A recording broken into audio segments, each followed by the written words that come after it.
சரி, செய்திக்கு நேராக போவோம். மார்க்கு சுவிசேஷம் 11வது அதிகாரம் 1வது வசனம்.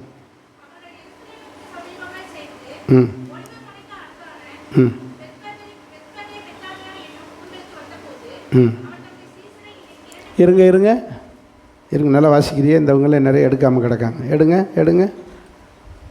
மார்க்கு சுவிசேஷம்னா எங்கே தேடிக்கிட்டு கிடைக்கிய?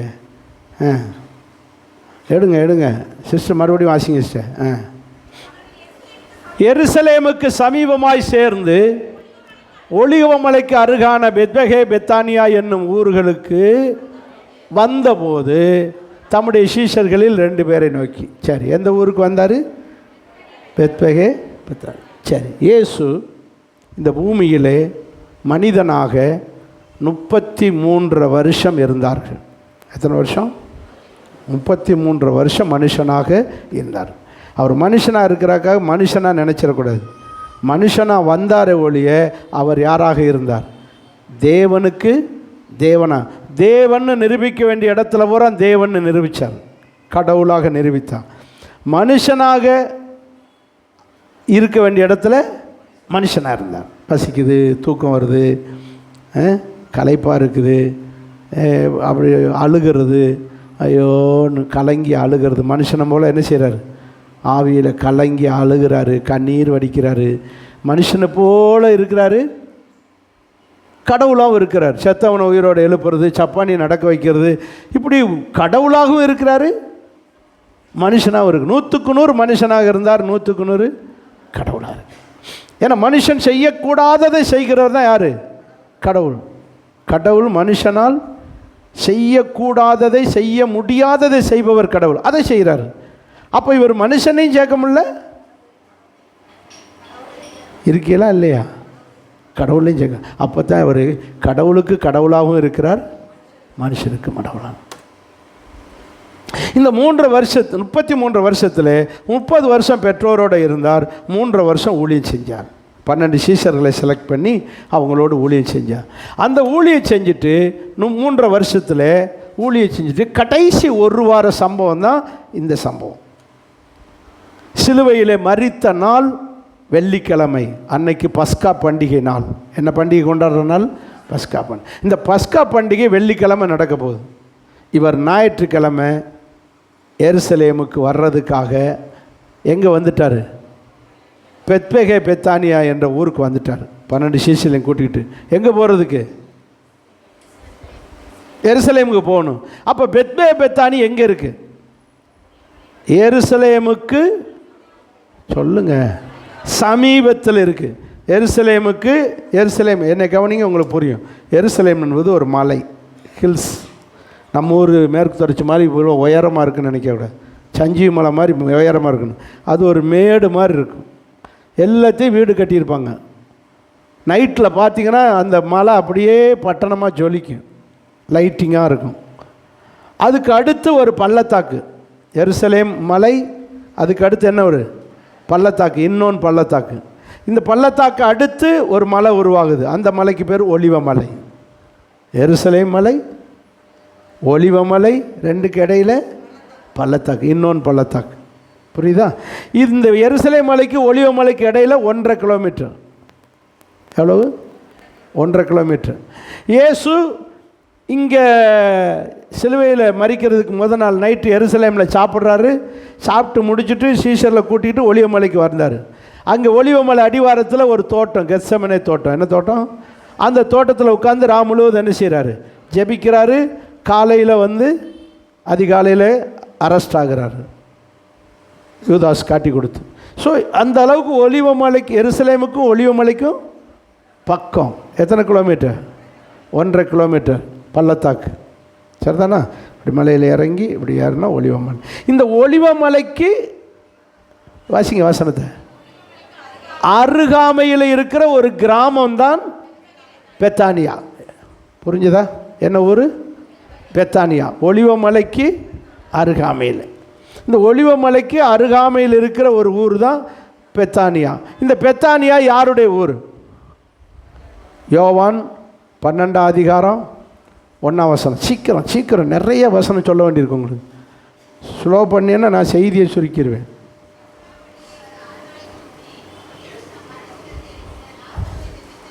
லாசருவை இயேசு தம் மரணத்திலிருந்து எழுப்பின லாசரு இருந்த ஊர் தான். லாசரு ஊர்னா இப்போ யார் ஊர்? மார்த்தாள் மரியாள் ஊர். என்ன இவ்வளவு மண்ணாக இருக்கிய, சுறுசுறுப்பாக இருக்கலையே, டக்கு டக்குன்னு பதில் வரலையே. லாசரு வீடு ஊர் பெத்தானியானா லாசருடைய அக்காமார் 2 பேர் யார் சொல்லுங்க? இந்த பெத்தானியாவில் இருக்கிற லாசரு, மார்த்தாள், மரியாள், லாசரு என்ற 3 பேர் அந்த வீட்டில் இருக்காங்க. சரி, 3 பேர் இருக்காங்க இல்லையா பெத்தானியா. இயேசுநாதர் இந்த ஊருக்கு அடிக்கடி போவார். இவங்க வீட்டுக்கு பெத்தானியாவுக்கு போவார். யார் வீட்டுக்கு போவார்? ஏன்? பசி. அங்கே போனால் கரெக்டாக சாப்பாடு கிடைக்கும். யார் வீட்டுக்கு போனால் சொல்லுங்கள்? மார்த்தாள். பெத்தானியாவுக்கு அடிக்கடி போவார். சரி, இவங்க அப்பா அம்மா எங்கே? யாருக்கு?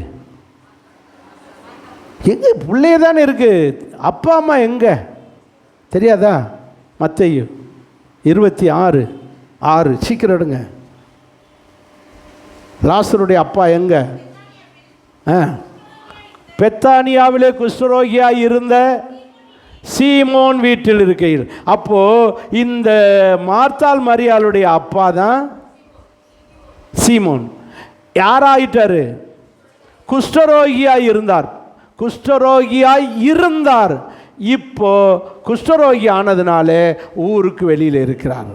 எங்கே போயிட்டார் சொல்லுங்க? ஏன்னா குஷ்டரோகி ஊருக்குள்ளே இருக்க முடியாது, ஊருக்குள்ளே இருக்கக்கூடாது மோசேயினுடைய சட்டத்தின்படி. அது பரவுகிற நோய். அதனால் குஷ்டரோகிகளை ஊருக்கு வெளியில் வச்சாங்க. சிலர் சபைக்கு வெளியில் வைக்க வேண்டியிருக்கு. ஏன்?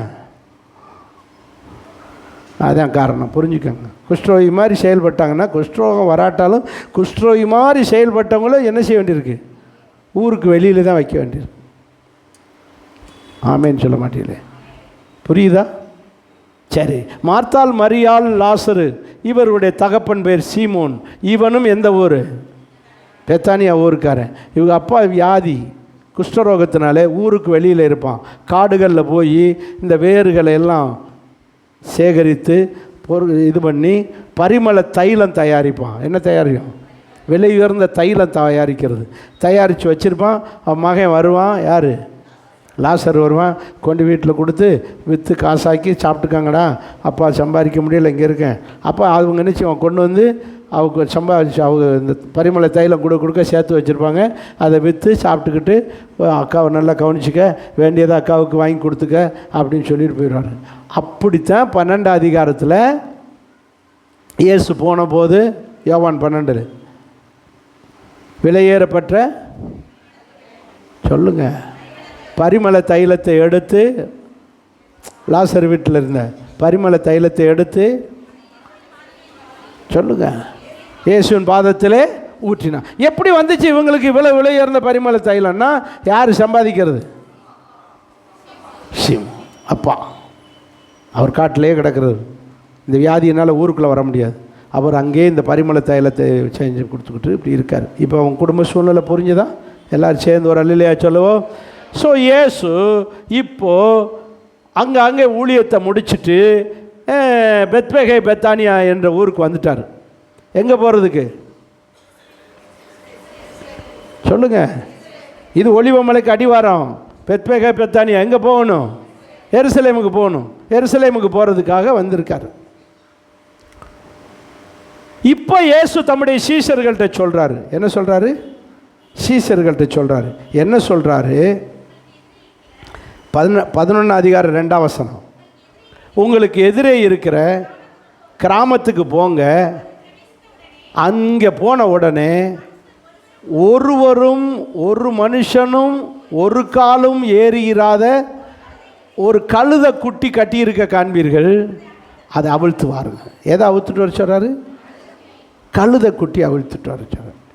ஏசப்பா ஏன் கழுதையை அவிழ்த்துட்டு வர சொன்னார்? கழுதையை அவிழ்த்துட்டு வர சொல்லல.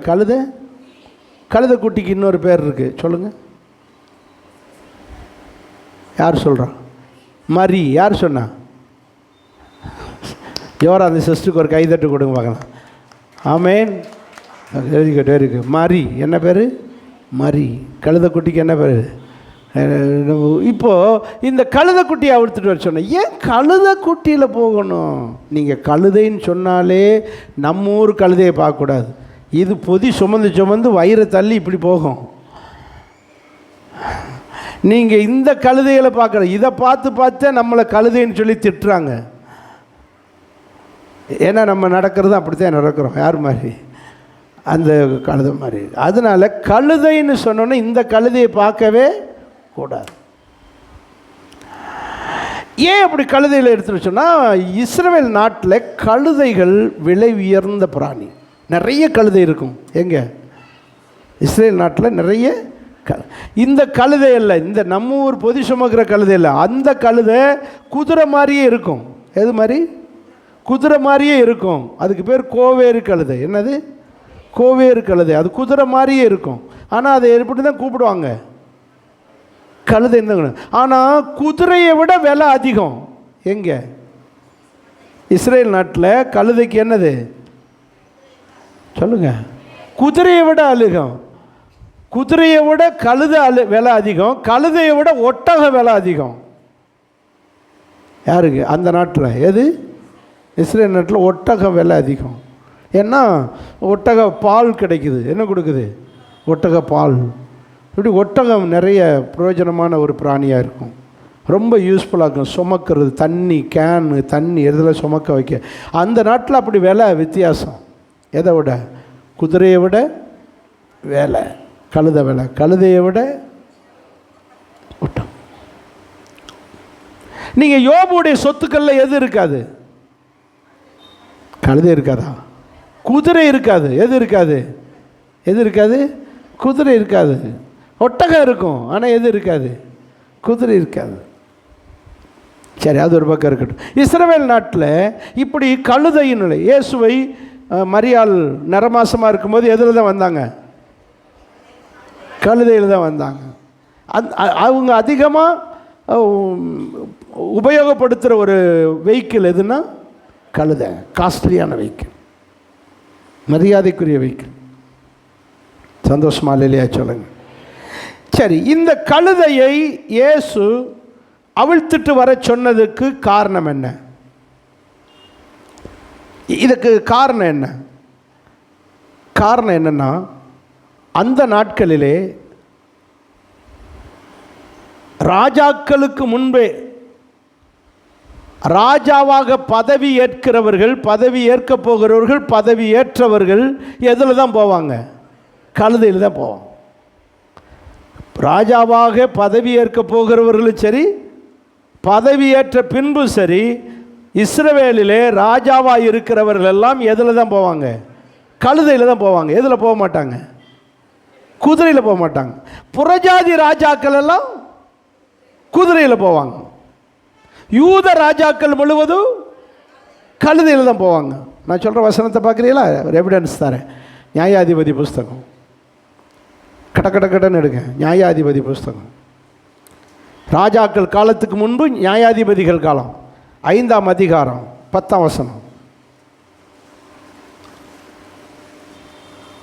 வெள்ளை கழுதையின் மேல் ஏறுகிறவர்களே நியாயஸ்தலத்தில் வீற்றிருக்க. அப்போ நியாயஸ்தலத்தில் வீற்றிருக்கிறவர்கள் எல்லாம் நியாயாதிபதிகள். நியாயஸ்தலத்தில் வீற்றிருக்கிறவர்கள் நியாயாதிபதிகள். இந்த நியாயாதிபதிகள் எந்த இதில் போகிறாங்க சொல்லுங்க? வெள்ளைக்கழுதையில் போவார்கள். அப்போ வெள்ளைக்கழுதையில் போகிறாங்கன்னா அவங்க ஒரு கிட்டத்தட்ட ராஜா மாதிரி. இன்னும் ராஜாக்கள் காலம் வரவே இல்லை. ராஜாக்கள் இதுக்கு பிறகு தான், நியாயாதிபதி காலத்துக்கு பிறகு தான் ராஜா வர்றாரு. சவுல் முதல் ராஜாவாக. அதுக்கு பிறகு தாவீது. அதுக்கு பிறகு சாலமோன். சொல்லுங்கள், சாப்பிட்டியெல்லாம் இல்லையா? நல்லா சாப்பிட்டு தானே வந்திருக்கிய? அல்லையா? சொல்லுங்கள். ஆமேன், ஆமேன், அல்லேலூயா. அந்த ஒரு காரசாரம் இல்லை, ஹோட்டலுக்கு கூட காரசாரம்னு பேர் வச்சுருக்கேன். நம்ம ஜனங்களுக்கும் கொஞ்சம் காரசாரம் தேவை. அல்லையா? சொல்லுங்கள் பார்க்கலாம். சரி, இப்போ என்ன கேட்டால், சாலமோன் ராஜாவாக போகிறார். எப்படி போய் ராஜாவானார் பாருங்க. 1 ராஜாக்கள் 1ஆம் அதிகாரம். கடக்குன்னு 1 ராஜாக்கள் 1ஆம் அதிகாரம். சோம்பேறி அறிக்கையில் செகண்ட் சர்வீஸ். 1 ராஜாக்கு முதல் அதிகாரம் 33 எப்படி இருக்கு? தாவீது ராஜா அவர்களை நோக்கி, நீங்கள் உங்கள் ஆண்டவனாகிய சேவகரை கூட்டிக் கொண்டு என் குமாரனாகிய சாலமோனை என்னுடைய என் கோவேறு கழுதையின் மேல். அப்போ தாவீதுக்கே வெஹிக்கிள் எதுதான்? கோவேறு. அட கழுதைகளா, என்னது? கோவேறு கழுதையின் மேல் ஏற்றி அவனை சீகோனுக்கு அழைத்து கொண்டு போங்கள்.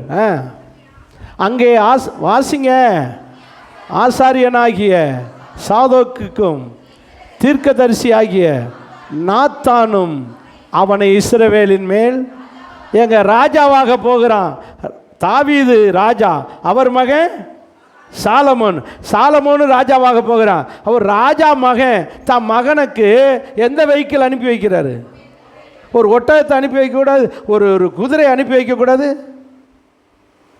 அவரே சொல்றாரு, என் கழுதையை கூட்டிட்டு போ. எப்படி சொல்றாரு? என் கோவேறு கழுதையை எடுத்துட்டு போய் அதில் கூட்டிட்டு போய் அவனை யாராக்குங்க. அப்படின்னா என்ன அர்த்தம்? எதில் ராஜாவாக போகிறவர்கள் எல்லாம் எதில் தான் போவாங்க? ஸோ ராஜாக்கள் பயன்படுத்துகிற வெஹிக்கிள் வாகனம் எது என்றால் கழுதை. என்னது? கழுதை. இது நாம் புரிந்து கொள். அதனால தான் இயேசு எதிரே இருக்கிற கிராமத்தில் இருக்கிற கழுதை குட்டியாக ஊற்றுட்டுவான். எதை ஊற்றுட்டுவான்? கழுதை குட்டியா. அது எது? ஓல்டு வேண்டாம், செகண்ட்ஸ் வெஹிக்கிளே வேண்டாம். என்ன வேணும்? புது கழுதை. என்ன கழுதை வேணும்? ஒருவனும் ஒரு காலமும் ஏறியிராத கழுதையை அவுத்துட்டு சொல்கிறார் ஏசுநாதர். கல்லறைனாலுமே எப்படி கல்லறை வேணுமா? ஒரு காலமும் அடக்கம் பண்ணிடாத. ஏன்னா அந்த நாட்களில் கல்லறைக்குள்ளே 2 பேர் 3 பேரை குடும்பத்தாளுகளை போகிற அடக்கம் பண்ணுவாங்க. அப்படி ஒரு வீடு மாதிரி நோண்டி வச்சிருவோம். வெளியில் தான் ஒரு வாசல் தெரியும், இந்த மாதிரி ஒரு வாசல். உள்ளே ஒரு பெரிய இந்த ரூம் மாதிரி இருக்கும். அங்கே ஒவ்வொருத்தரையும் அவங்க சொந்தக்காரங்களை போகிற புள்ள புதைச்சி வச்சுருவான். அதனால தான் இயேசு சொல்கிறாரு, ஒருவரும் ஒரு காலம் வைத்திராத கல்லறை. இங்கே எப்படி கழுதை கேட்குது அவருக்கு? ஒருவரும் ஒரு காலமும் ஏறிராத கழுதை குட்டியை கவுத்துட்டாங்க. அல்லையா சொல்லுங்க, எல்லாரும் சேர்ந்து ஒரு அல்லையா சொல்லுங்க. சரி, இப்போ புரிஞ்சுதான் இயேசு கிறிஸ்து எதுக்காக கழுதையில் போனார்? அப்படின்னா என்ன ஆக போகிறாரு? ராஜாவாக டிக்ளேர் பண்ண போகிறாங்க. இப்போ ராஜ பவனி போகிறதுக்கு தான், ராஜாவாக போகிறதுக்கு தான் அவருக்கு எது தேவைப்பட்டிருக்கு? கழுதை தேவை. கழுதை குட்டி. நமக்கு இந்த விவரம் தெரியலை. இந்த இயேசு கழுதையில் போனதுனால இன்னைக்கு வர கழுதைக்கு என்ன இருக்குது? மதிப்பு இருக்குல்ல. கடைக்கு என்ன போட்டு வச்சுருக்கான்? என்னை பார். ஒரு நாய் படம் போட்டிருக்கானா, ஒரு குரங்கு படம் போட்டு, ஒரு சிங்கம் புலி கரடி ஏதாவது போட்டு என்னை பார் என்ன வரும்? யோகம் வரும்னு ஒரு சிங்கம் புலி கரடி ஏதாவது போட்டிருக்கா? எது தான் வச்சுருக்காங்க? கழுதைக்கு இவ்வளோ மவுஸ் வந்தது காரணமே ஏசு எதில் போனதுனால. சொல்லுங்கள், கழுதையா? இயேசுவை சுமக்கிற கழுதையாக இருந்தால் உங்களை பார்த்தாலே என்ன வந்துடும்? ஆமேன்னு சொல்லுங்கள். உங்களை பார்த்தாலே, உன் மூஞ்சியை பார்த்தாலே அப்படின்னு திட்டுனா சொல்லுங்கள், என் மூஞ்சியை பார்த்தாலே உனக்கு என்ன வரும்? யோகம் வரும்னு சொல்லுங்கள். உன் மூஞ்சியில் முழிச்சாலே பொடிக்கு போயலை கூட கிடைக்காதுன்னு சொல்லுவாங்க சண்டையில். நீ பாரு, நான் இயேசுவை என்னை கழுதை, இந்த கழுதையை பாரு, உனக்கு என்ன வரும்? யோகம் வரும்னு சொல்லலாம். இனி சொல்லி பாருங்கள், நம்மெல்லாம் யார்? யோகம் உண்டாக்குகிற கழுதைகள். அல்லையா சொல்லுங்களா? அல்லேலூயா. சரி, இயேசு ஏன் இப்போ கழுதையை சூஸ் பண்ணார்? ராஜாவாக பவனி போகிறதுக்கு எதை யூஸ் பண்ணியிருக்காரு? கழுதையில் போனார். சரி, 2வது அதே அதிகாரத்துக்கு வாங்க. மார்க் 11 அதிகாரம் 7ஆம் வசனத்துக்கு வாங்க.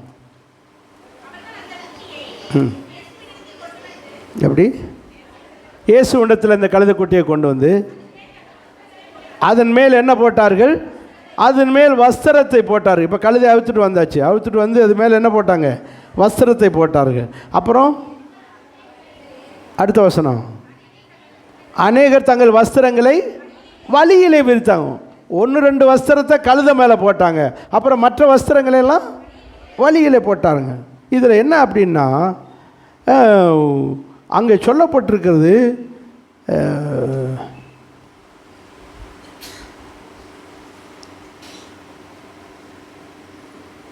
அங்கே வந்தவர்கள் திரளான ஜனங்கள்னு சொல்லியிருக்காங்க. அந்த வசனத்தை பாருங்கள், எவ்வளோ பேர் திரளான ஜனங்கள் வந்திருந்தாங்க. அப்படி வந்திருந்தவங்கன்னா எல்லாமே எங்கே வந்தவங்க? பஸ்கா பண்டிகைக்கு வந்தவங்க. எதுக்கு வந்தவங்க? பஸ்கா பண்டிகைக்கு வந்தவங்க. இப்போ நிறைய பேர் தங்கள் வஸ்திரத்தை கொண்டு வந்து கழுத மேலே போடுறாங்க. சரி, என்ன கவனிங்க, எல்லோரும் சேர்ந்து ஒரு அல்லேலூயா சொல்லுங்கள். எல்லோரும் எல்லாத்தையும் பைபிளை பரட்டாது, என்னைய மட்டும் பாருங்கள், யோகம் வரும் உங்களுக்கு. அல்லேலூயா சொல்லுங்கள். எல்லோரும் சேர்ந்து ஒரு அல்லேலூயா சொல்லுங்கள். சரி, ஏன் வஸ்திரத்தை கொண்டு வந்து அவர் கையில் கொடுக்கலாம், அவருக்கு மேலே சால்வை போத்தலாம், ஆனால் என்ன செய்கிறாங்க? வழியில் விரிக்கிறாங்க. 1-2 வஸ்திரத்தை கழுத மேலே போட்டாங்க, இப்போ வழி. ஏன் வஸ்திரத்தை தரையில் விரிக்கிறாங்க? அதுக்கு ரீசன் சொல்கிறேன், வாசிங்க. 2 ராஜாக்கள் புஸ்தகம் 9ஆம் அதிகாரம் 13ஆம் வசனம்.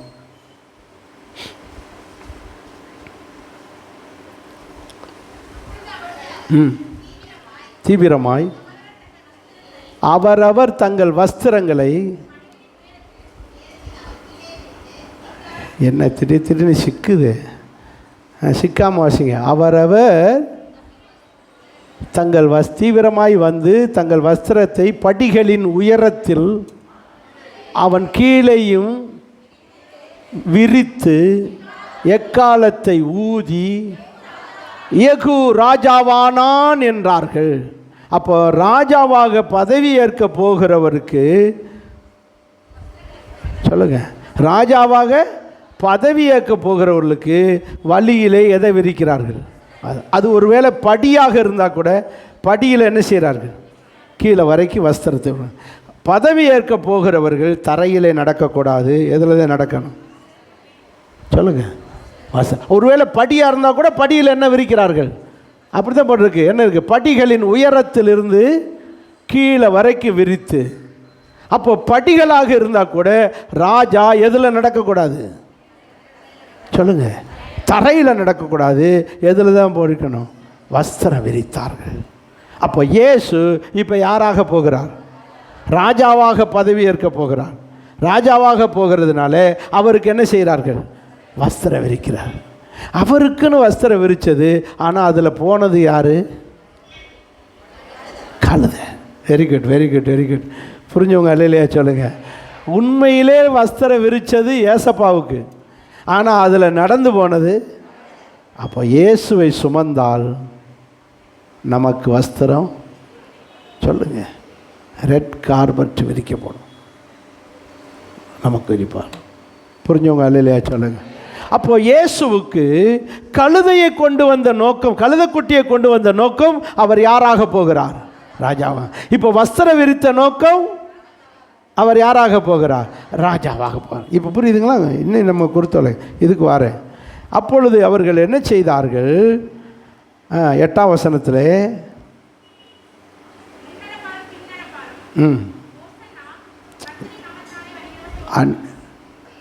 எதை வாசிக்கிறிய?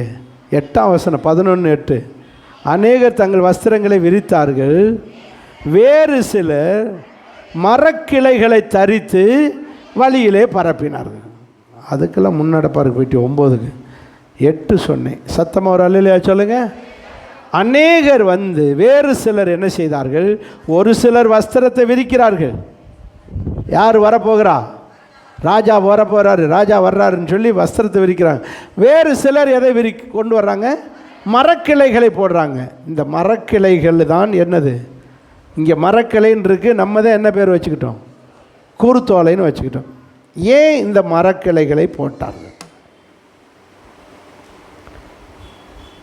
இந்த மரக்கிளைகளிலே ஒரு ரகசியம் கிடையாது. ஏன்னா இந்த கழுதையை சுமந்து கொண்டு போகிற நபர் ராஜா. யாரை சுமக்குது இந்த கழுதை? சொல்லுங்கள்.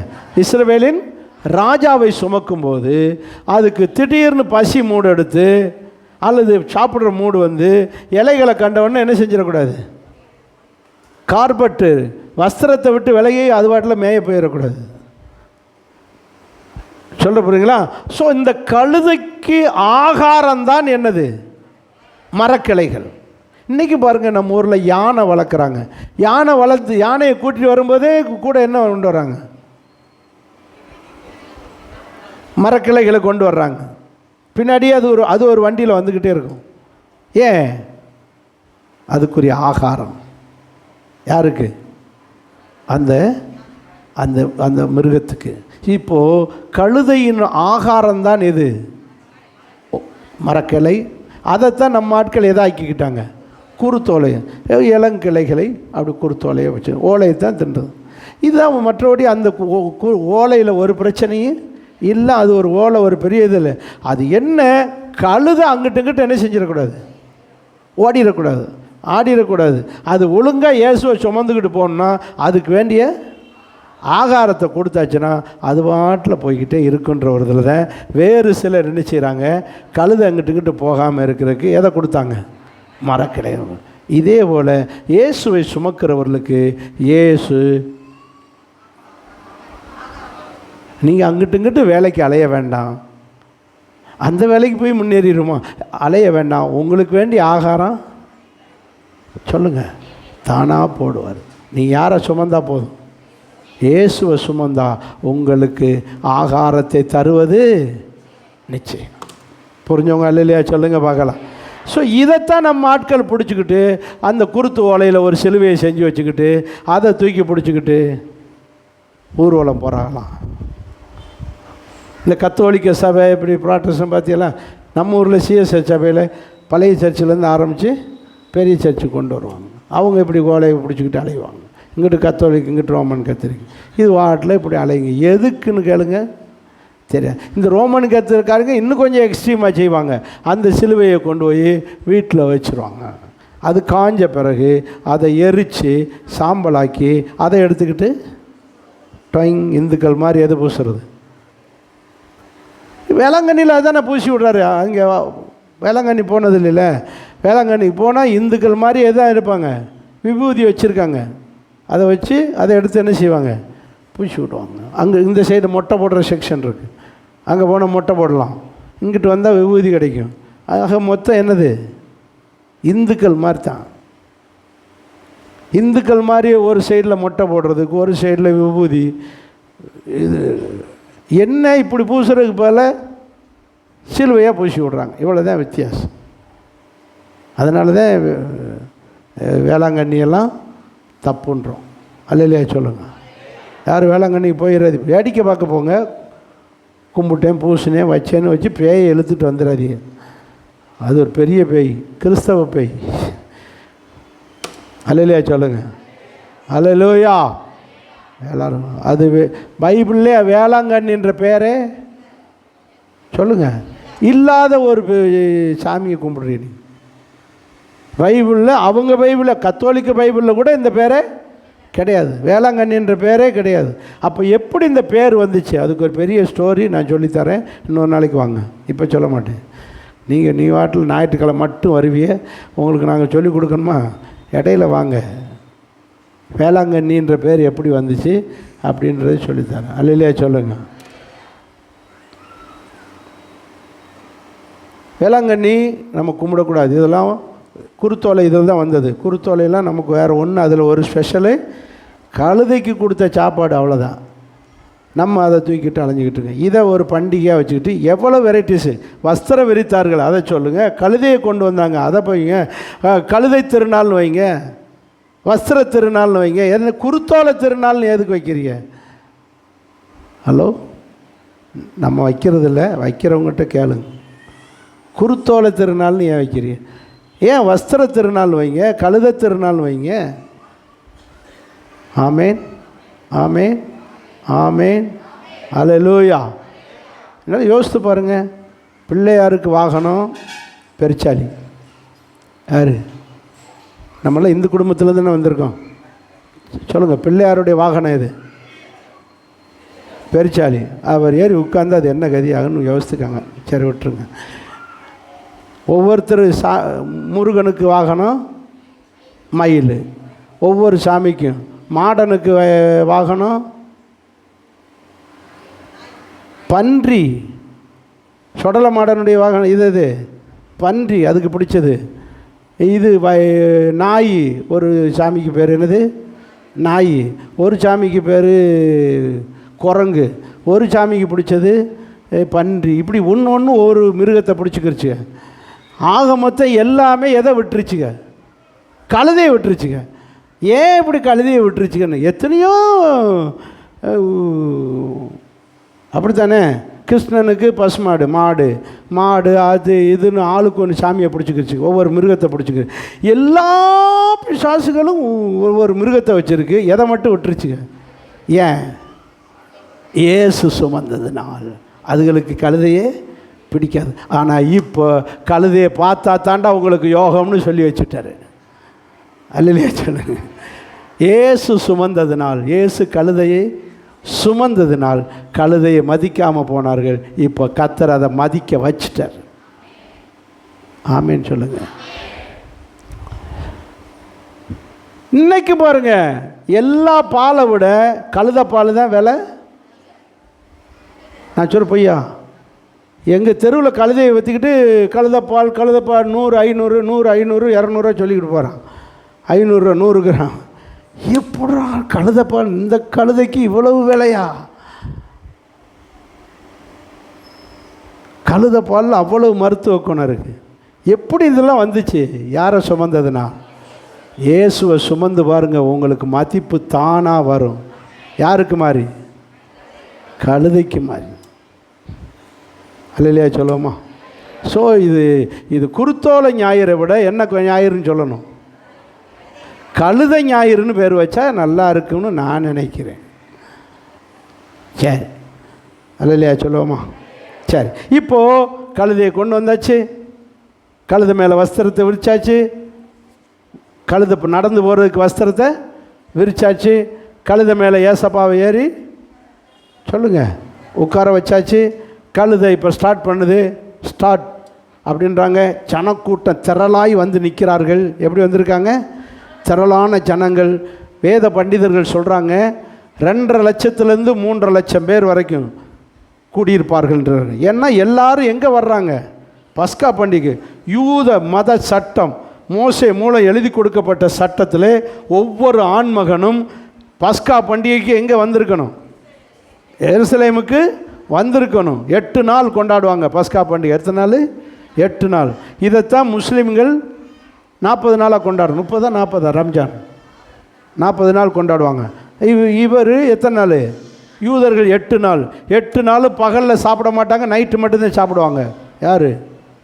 யூதர். இது அப்படியே அவங்க காப்பி அடித்து பகல் பூரா சாப்பிடாம நைட்டு மட்டும் சாப்பிடுவாங்க. எல்லாம் இதை காப்பி அடித்ததான் முஸ்லீம். குழந்தைகள் அழுகாமல் வச்சுக்கோங்க. வசனம் கேட்குறதுக்கு மற்றவங்களுக்கு இடைஞ்சல் விடக்கூடாது. எல்லோரும் என்னை சேர்த்து அல்லையா சொல்லுங்கள். என்னோடு சேர்ந்து கையை வைத்து அல்லையா சொல்லுங்கள். ரைட். அழுக விடாமல் பார்த்துக்கோங்க. அழுதுச்சுன்னா வாய்க்கில் துணியை திணிச்சிருங்க, இல்லை கையை காலையாக தூக்கி திணிச்சிருங்க. அழுக விடாமல் ஆக்கிடுங்க. ஆமாம், சரி. முக்கியமான சத்தியம். இனி அடுத்த வருஷம் தான் குருத்தோலை வரும், அதுக்கு தான் சொல்லித்தரேன்.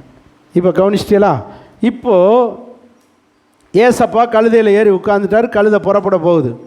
புறப்படும்போது 2.5 லட்சம் பேர் 3 லட்சம் பேர் சேர்ந்து ஒரு வார்த்தை சொல்கிறாங்க. என்ன வார்த்தை தெரியுமா? வாசிங்க 9ஆம் வசனம். முன்னடப்பாரும் பின்னடப்பாரும் ஓசன்னா, கர்த்தருடைய நாமத்திலே வருகிறவர் ஸ்தோத்தரிக்கப்பட்டவர். சத்தமாக ஒரு அல்லேலூயா சொல்லுங்க. இப்போ ஓசன்னான்றாங்க. கர்த்தருடைய நாமத்திலே வருகிறவர் ஸ்தோத்தரிக்கப்பட்டவர் ஓசன்னான்றாங்க. ஓசன்னான்னா என்னன்னு தெரியுமா? எத்தனை பேர் தெரியும்? அல்லேலூயான்னா சொல்லியிருக்கேன், அர்த்தம் சொல்லியிருக்கேன். ஓசன்னாவுக்கு அர்த்தம் நான் சொல்லலை, நீங்களும் கேட்கல. ஒரு நாளும் ஒருத்தருக்கும் சந்தேகம் வர்றது கிடையாது.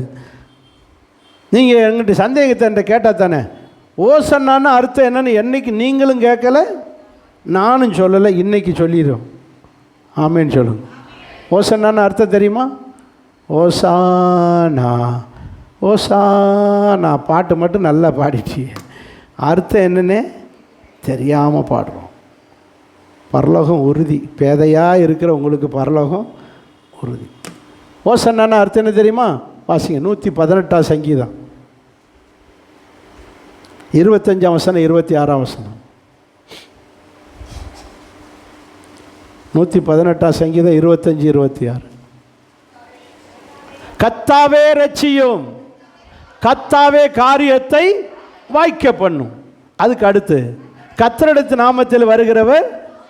அதே மாதிரி இங்கே இருக்கா ஓசன்னா போச்சு. 9 வசனம் 11:9. ஓசன்னா கர்த்தருடைய நாமத்தில் வருகிறவர் சோத்ரு. இப்போ அங்கே வாசிங்க, விரலை வச்சுக்கோங்க, அங்கே வாசிங்க 118 25. கர்த்தாவே இரட்சியும், கர்த்தாவே காரியத்தை வாய்க்க பண்ணும், கர்த்தருடைய நாமத்தில் வருகிறவர்.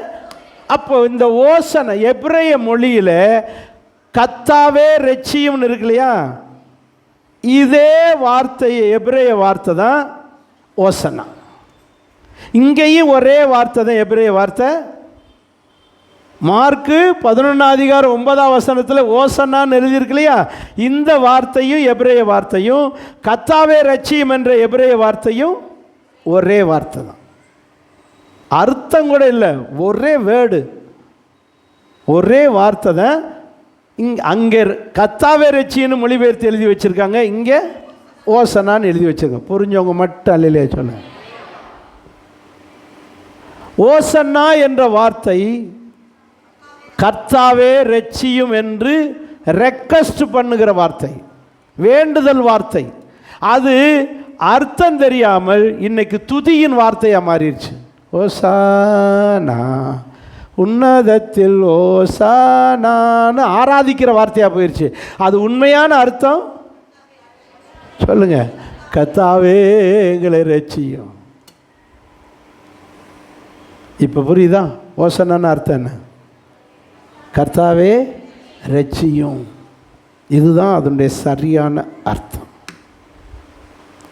இன்னைக்கு நிறைய பேருக்கு அல்லேலூயாக்கு அர்த்தம் தெரியாது. ஹல்லேலூயா ஹல்லேலூயா அப்படின்வாங்க. ஆனால் அல்லேலூயாக்கு சொல்லுங்க, அடிக்கிற மாதிரி கேட்பாங்க. ஹல்லேலூயா அடிச்சன்னா பார்த்துக்க. அப்படி சொல்கிறதுக்கு போல எப்படி சொல்கிறது? ஹல்லேலூயா ஹல்லேலூயா. என்ன ஹல்லேலூயா அர்த்தம் என்னன்னு கேளுங்க, தெரியாது. அல்லேலூயா என்ன தெரியாது? வாசிங்க வெளிப்படுத்தின விசேஷம் 19:1. அல்லேலூயாக்கு அர்த்தம் இருக்குது. வெளிப்படுத்தின விசேஷம் 19:1. பரலோகத்திலே திரளான ஜனங்கள் இடுகிற ஒரு ஆரவார சத்தத்தை கேட்டேன். அவர்கள் எல்லாம் போட்ட ஆரவார சத்தம் என்னன்னா அல்லேலூயா. என்ன ஆரவார சத்தம்? அல்லேலூயா. அல்லேலூயான்னு அர்த்தம் என்ன? இரட்சண்யம், மகிமை, கனம், வல்லமை நம்முடைய தேவனாகிய கர்த்தருக்கே உரியது. இவ்வளவும் சொல்கிறதுக்கு பதிலாக அல்லேலூயா. என்னென்ன சொல்லுங்க? இரட்சண்யம், வல்லமை, மகிமை, கனம் எல்லாம் எங்கள் தேவனுக்கே உரியது அப்படின்னு சொல்கிறதுக்கு பதிலாக சொல்லுங்க அல்லேலூயா. இரட்சண்யம், கனம், மகிமை, வல்லமை எல்லாம் எங்கள் தேவனாகிய கர்த்தருக்கே உரியது இப்படி நீட்டிக்கிட்டு சொல்கிறதுக்கு பதிலாக சொல்லுங்க. இன்றைக்காவது அர்த்தம் தெரியுதா? ஓசன்னான்னு அர்த்தம் என்ன? கர்த்தாவே இரட்சியோ. நாங்கள் இப்படி ரோம சாம்ராஜ்யத்தில் ரோம அரசாங்கத்தில் கிடந்து கஷ்டப்படுகிறோம், எங்களை இரட்சியோ, ரோம அரசாங்கத்திலிருந்து எங்களை காப்பாற்றும் அப்படின்னு சொல்கிறதுக்கு பதிலாக என்ன சொன்னாங்க? ஓசன்னா கர்த்தாவே எங்களை இரட்சியும். புரியுதா? இப்போ ஓசன்னாக்கு அர்த்தம் தெரிஞ்சு போச்சு, அல்லேலூயாக்கு அர்த்தம் தெரிஞ்சு போச்சு. இனியும் நீங்கள் ஓசன்னா சொல்லும்போதும் அல்லேலூயா சொல்லும்போதும் அர்த்தத்தோடு சொல்ல வேண்டும். இனிமேல் நீங்கள் அப்படி அடிக்கிற மாதிரி முறைக்கிற மாதிரி ஹல்லேலூயா ஹல்லேலூயா அப்படின்னு நான் சொல்லக்கூடாது. ஹல்லேலூயான்னா அவருக்கு என்ன செலுத்துகிறோம் சொல்லுங்கள்? மகிமை செலுத்துகிற வார்த்தை. இது பார்த்தா அடிக்க போகிற மாதிரி இருக்குது. ஹல்லேலூயா அப்படி இல்லாமல் என்ன செலுத்துகிற வார்த்தை? இரட்சண்யம், கனம், மகிமை தேவனுக்கே என்று செலுத்துகிறவன். புரிஞ்சவங்க? ஓசன்னா கர்த்தாவே எங்களை இரட்சியும்.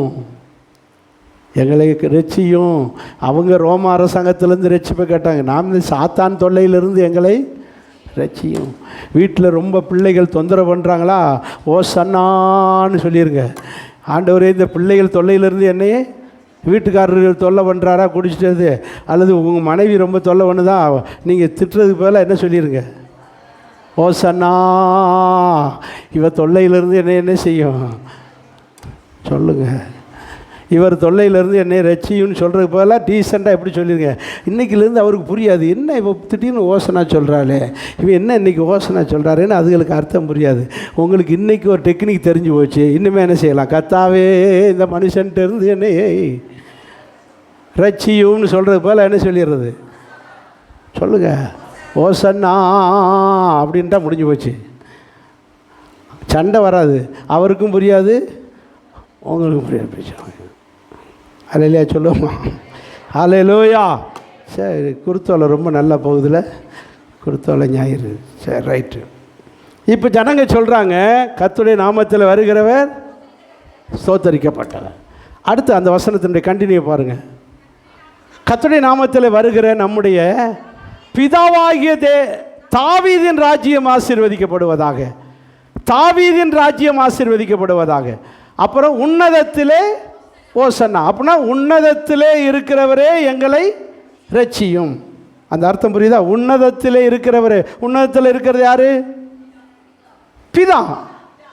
உயரமும் உன்னதமான சிங்காசன் பிதாவே எங்களை ரட்சின்னு சொல்றது போல உன்னதத்திலே ஓசன்னா, கத்தாவே ரட்சியும். இப்போ உன்னதத்தில் இருக்கிறவரே ரட்சி. அதில் ஒரு வார்த்தை சொல்கிறாரு, கர்த்தருடைய நாமத்தில் வருகிற பிதாவாகிய தாவீதின் ராஜ்யம். அன்னைக்கு ஒருத்தர் ராஜாவாகணும்னா அவன் யார் வம்சத்தில் பிறந்திருக்கணும்? தாவீது வம்சத்தில். ஒருவன் ஆசாரியனாக வேண்டுமானால் அவன் யார் வம்சத்தில் பிறந்திருக்கணும்?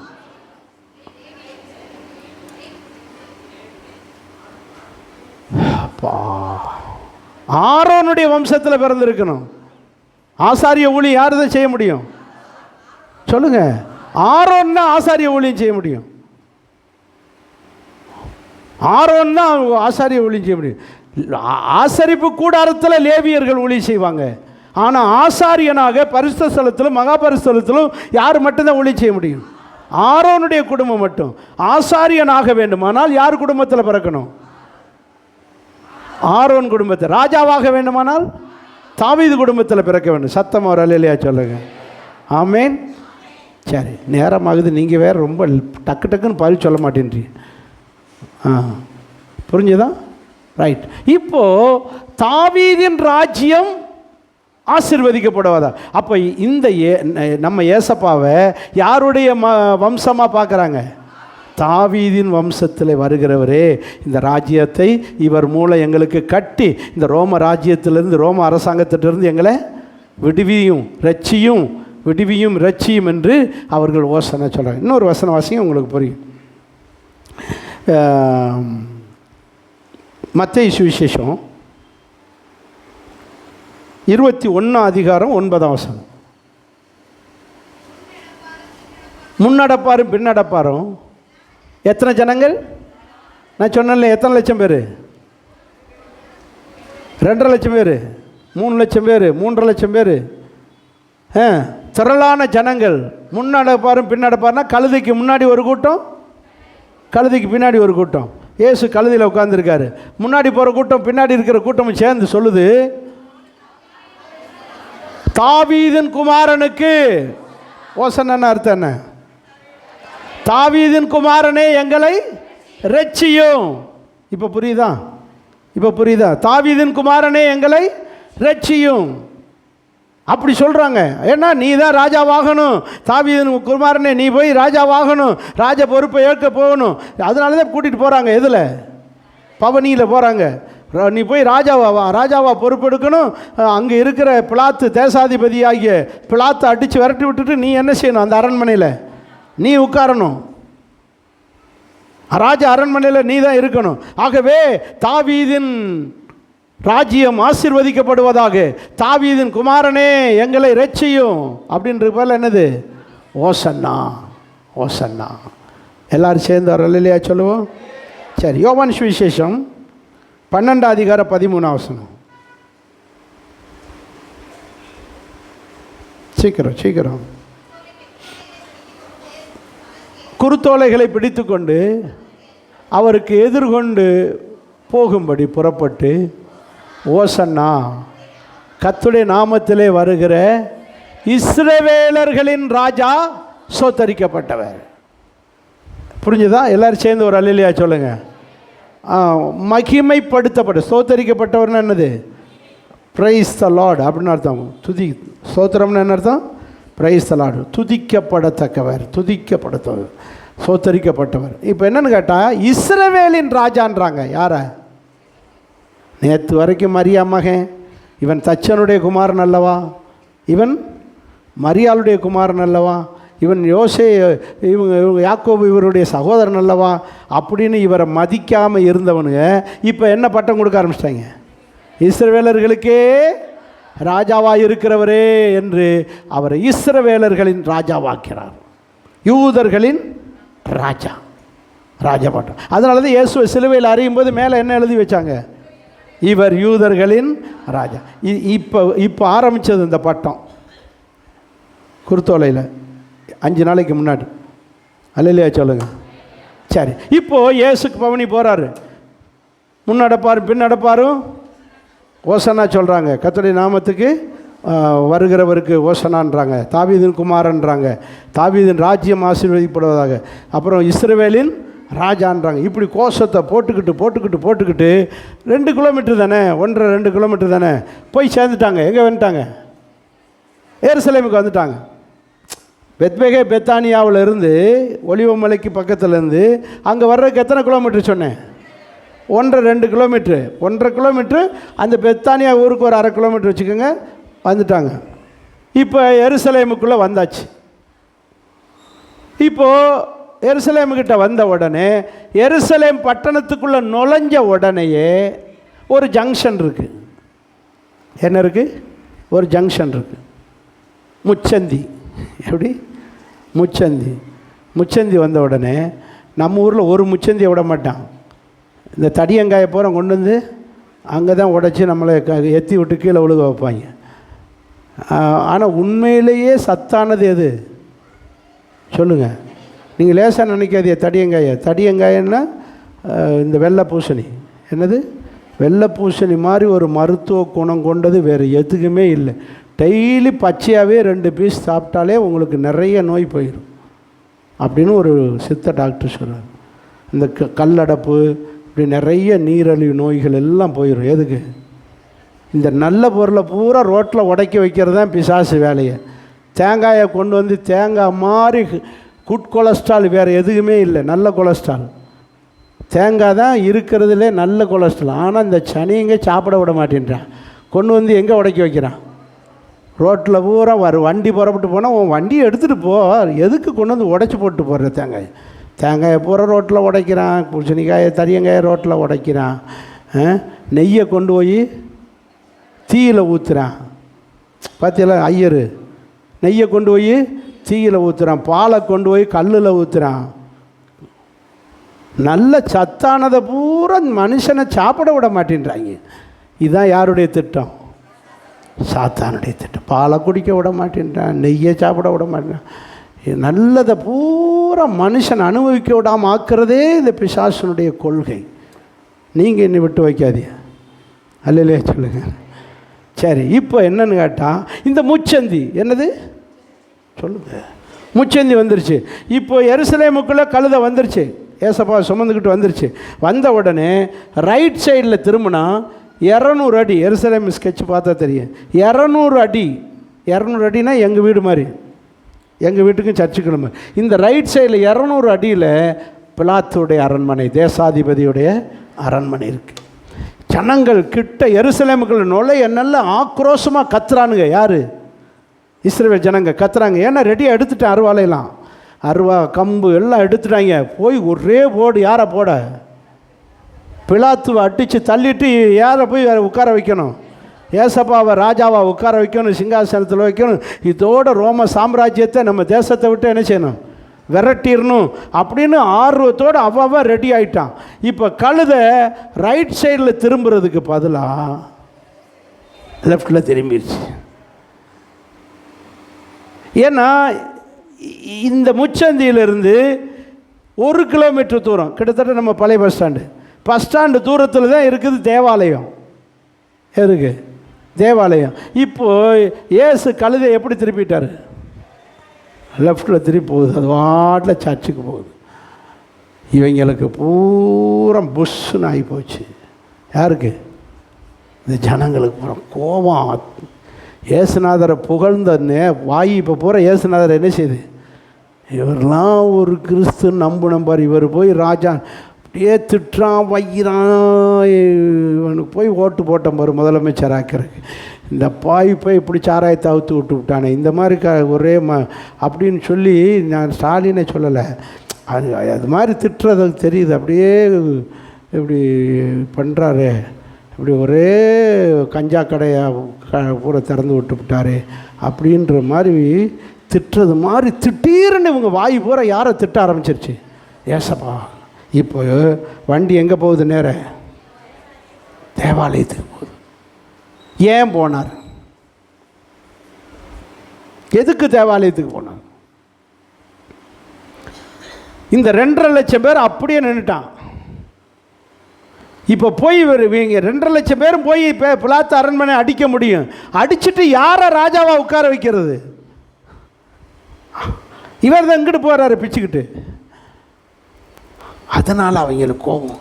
இந்த கோபத்தை 5 நாள் ஆகியும் அடங்காமல் வெள்ளிக்கிழமை இயேசுவை சிலுவையில் அறைய போகிறாங்க.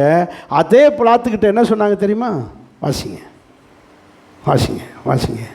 என்ன சொன்னாங்க தெரியுமா? மார்க்கு 15 அதிகாரம் 12-13 வசனத்தில் பாருங்கள். 15 அதிகாரம் 12-13. பிலாத்து மறுபடியும் அவர்களை நோக்கி, அப்படியானால் யூதருடைய ராஜாவென்று நீங்கள் சொல்லுகிறவனை நான் என்ன செய்ய வேண்டும்? யூதருடைய ராஜாவென்று சொல்லுகிற இந்த இயேசுவை நான் என்ன செய்ய வேண்டும்? அவனை சிலுவையில் அறையும் என்று மறுபடியும், ராஜாவே, இஸ்ரவேலின் ராஜாவே, தாவீதின் ராஜ்யத்தை நிரூபிக்கிறவரே அப்படின்னு அவரை புகழ்ந்த வாயி இப்போ எப்படி புகழ்றாங்க? அவனை அவனை அவனை சிலுவையில் அறியும், இவனை சிலுவையில் எப்படி சொல்கிறாங்க? அவன் இவனு பேச ஆரம்பிக்கிறப்பாங்க. சிலுவையில் அறையும், சிலுவையில் அறையும். அப்போ இன்னும் அவங்க கோபம், ஞாயிற்றுக்கிழமை ஆரம்பித்த கோபம் வெள்ளிக்கிழமை 5 நாள் அவங்க கோபம் என்ன செய்யலை? தீரலை. அப்படியே இருக்கு, அப்படியே இருக்கு, சிலுவையில் அறையும். சரி, இப்போ ஏசப்பா எதுக்காக தேவாலயத்துக்கு போனார்? எதுக்கு போனார்? எதுக்கு போனார்? அங்கே போனதுக்கு காரணம், தேவாலயத்தில் பிரதான ஆசாரியனிடத்தில் தன்னை காண்பிக்க போனார். ஏன் அங்கே போனார்? பஸ்கா பண்டிகையிலே அடிக்கப்படும் ஆடு, பஸ்கா பண்டிகையில் அடிக்கப்படும் ஆடு பழுதற்றதாக நோய் இல்லாத ஆடாக இருக்க வேண்டும். வாசிங்க என்னாகமம் 19:2.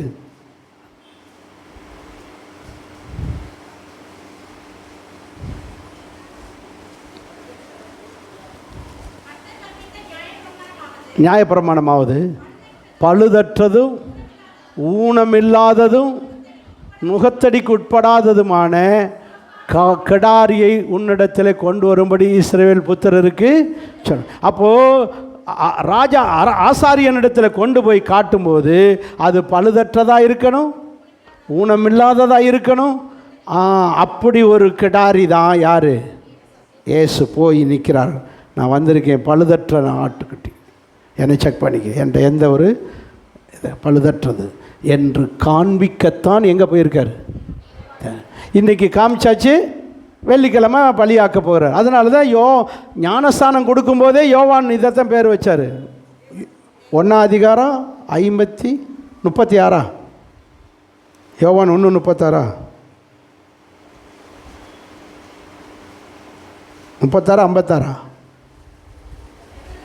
36. யோவான் சுவிசேஷம் 1:36. இயேசு நடந்து போகிறதை கண்டு, இதோ தேவ, ஏசப்பாவுக்கு என்ன பேர்? ஆட்டுக்குட்டி. தேவ ஆட்டுக்குட்டி, கடவுளாகிய ஆட்டுக்குட்டி. இப்போ இயேசு பிரதான ஆசாரியனுக்கு முன்பாக தன்னை பழுதற்ற ஆட்டுக்குட்டி என்பதை காட்டப் போகிறார். அதுக்கு தான் வண்டி எங்கிட்டு திரும்பிச்சு? லெஃப்டில். தேவாலயத்துக்கு போன நோக்கம், நான் ஒரு பழுதற்ற ஆட்டுக்குட்டியாக இந்த ஜனங்களுக்காக பாவத்துக்காக என்ன செய்ய போகிறேன்? மறிக்க போகிறேன்னு இன்னைக்கு காட்டிட்டார். காட்டி முடிச்சாச்சா? இன்னும் என்னத்துக்கு நமக்கு எருசலேமில் வேலை? திரும்ப வண்டி எடு. வாசிங்க 11 வசனத்தை. 11 மார்க்கு 11 சொல்லுங்க. இயேசு எருசலேமுக்கு வந்து தேவாலயத்துக்குள்ளே பிரவேசித்து எல்லாவற்றையும் சுற்றி பார்த்துட்டு, கூட ஒரு வார்த்தை சேர்த்துக்கங்க, ஆசாரியனிடத்திலும் தன்னை காண்பித்து முடிச்சுட்டு சாயங்காலமான போது அதே 12 பேரையும் கூட்டிக்கிட்டு போகையில் ஜேன்னு 3 லட்சம் பேரோட போனார். இப்போ பரிதாபம் 12 பேரோட வீட்டுக்கு வர்றாரு. 3 லட்சம் பேரும் கோவத்தில் இருக்காங்க. 2 லட்சம் 3 லட்சம் பேர் கோவத்தில் இருக்காங்க. மறுபடியும் இந்த 12 பேரையும் கூட்டிக்கிட்டு மறுபடியும் எந்த ஊருக்கு தான் வர்றாரு? ஏன் அங்கே எருசலேமில் இருக்கலை? பெத்தானியாவுக்கு வந்தால் தான் கரெக்டாக என்ன கிடைக்கும்? யார் சமைச்சிருவா? மார்த்தாள். மரியாள்னு சொல்லக்கூடாது. யார் சமைப்பா? மார்த்தா சமையலில் கில்லாடி. மார்த்தாள் வீட்டுக்கு போனால் சாப்பாடு கிடைக்கும்பா, வா இங்கே தங்கிறாது. இந்த பயலுக்கு பூரா நம்ம மேலே எப்படி இருக்காங்க? கோவத்தில் இருக்காங்க. இங்கே தங்கியே வேண்டாம், நைட்டை என்ன ஆறனாலும் எங்கே போயிடுவோம்? பெத்தானியாவுக்கு போய் மார்த்தாள் வீட்டில் போய் சாப்பிட்டுக்கலாம், வா புறப்படுன்ட்டு 12 பேரையும் கூட்டிகிட்டு எங்கே ஸ்டார்ட் பண்ணார்? 1ஆம் வசனத்தில் எங்கேருந்து புறப்பட்டார்? பெத்தானியாவிலே ஆரம்பித்து பெத்தானியாவுக்கு மண்ணிலிருந்தே மனுஷனை உண்டாக்கி மண்ணுக்கே திரும்புகிற மாதிரி நம்மளை பெத்தானியாவிலேருந்து ஆரம்பித்தார். குருத்தோலை எங்கே ஆரம்பித்தார்? பெத்தானியாவில். குருத்தோலை எங்கே முடியுது? பெத்தானியாவிலே முடியுது. அல்லையா சொல்லுவோமா? இப்போ புரிஞ்சதை குருத்தோலை ஞாயிறு. இனி எந்த டவுட்டு வரக்கூடாது. எந்திரிங்க, ஜெபம் பண்ணுவோம், முடிப்போம்.